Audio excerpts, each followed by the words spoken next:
Greetings, ladies and gentlemen. On this July 2025, we are doing a boxing of the Meteor75 Pro. I have already removed the plastic encasement. Here it is, all in its beauty. This would be the first time I have even had an actual tiny whoop like this. This does have the O4 air unit, as you can see here. It is said to be a good unit. This has come from BETAFPV. We also have spare props. We have our all-important adapter here, allowing us to plug in our USB-C into the ports. We also have camera GUIs, which to put into the replace them if you need to. And then some other paperwork. Put this aside. This is my first tiny whoop I have ever flown, so this is will be very interesting. Cannot wait to get out to flying some with it.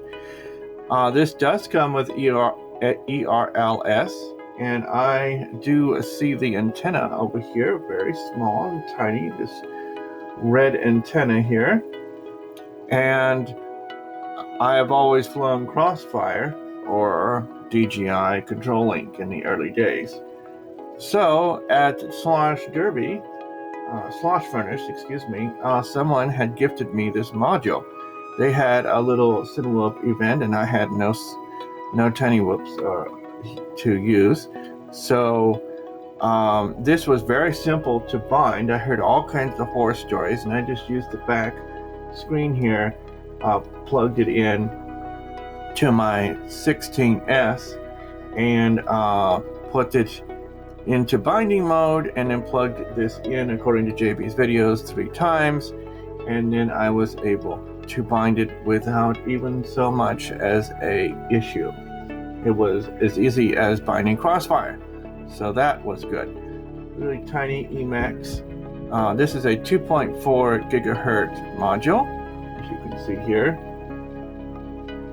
I will only be using ELRS on these little tiny whoops. Every one of my other builds remain the same on Crossfire, and but this is a very interesting experience to at least have the capability of flying ELRS if one does not have another option.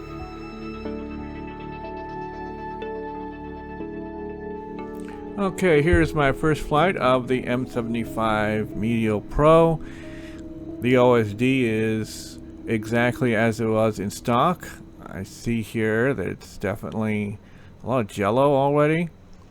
I find resistance in my controlling of the drone, so I'm bobbling up and down here, trying to figure out why I don't have the freedom of movement that I'm used to.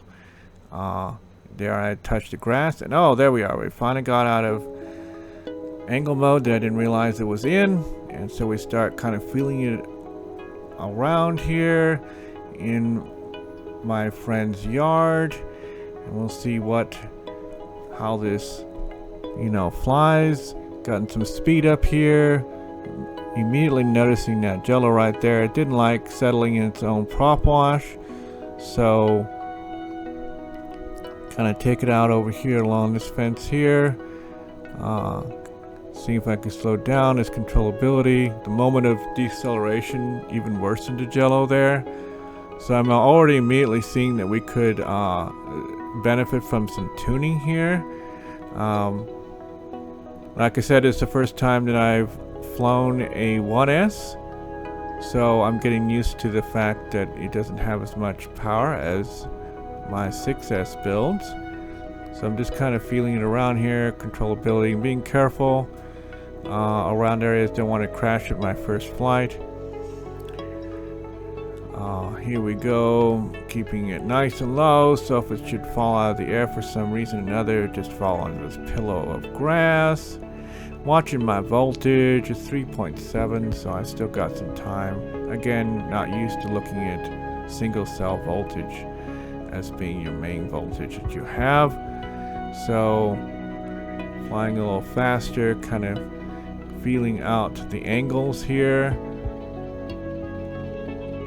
See there, it didn't like being settling its own prop wash, so that can be improved. Seeing its easiness to steer, like I said, getting used to the rates that just came on it. I've changed nothing, just feeling it out, and here we're going to come in for a landing.